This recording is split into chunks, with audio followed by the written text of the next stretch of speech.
mga ante, good morning. So maaga nag-asikaso ang person kasi maaga din naalis ang aking mister for today's video kasi meron silang fitness na gaganapin sa kanilang work. Time check guys, it's 4:21. So yun ang oras ng gamit ang aking asawa. At ako yung nagsasaing na gini. Ang kanyang babaunin at ang kanyang uniform.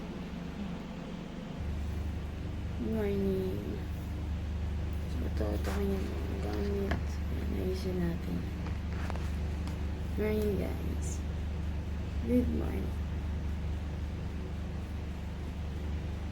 Start na rin ang ating araw with a smile. Tapos syempre pagising sa umaga, bago tayo bumaba o bago tayo bumangon habang nagbumuni-muni na dun sa taas o nagbumuni-muni tayo sa higaan natin, dapat mag-thank you tayo kay Lord sa buong magdamag, tsaka sa araw na to samahan tayo sa buong maghapon.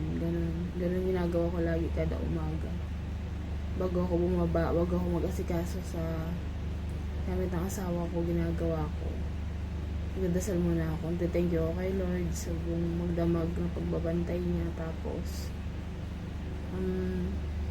nagdasal ako sa buong maghapon na bantayan niya. Siya na yung manguna sa amin sa buong maghapon. Ganun dapat lagi mo, para lagi nasa atin ang presensya ni Lord. Ganun. At yun na nga, madaling-madali na mag-asikaso ang person ng mga oras na yan kasi nasa 5:20 na yan at kailangan niya na umalis at mahaba pa ang kanyang biyahe dahil malayo ang kanyang work. Ito ay ganap kahapon, araw ng aming anniversary, pero kailangan niya pa rin mag-work kasi marami kaming bayarin. Hindi tayo anak ng contractor.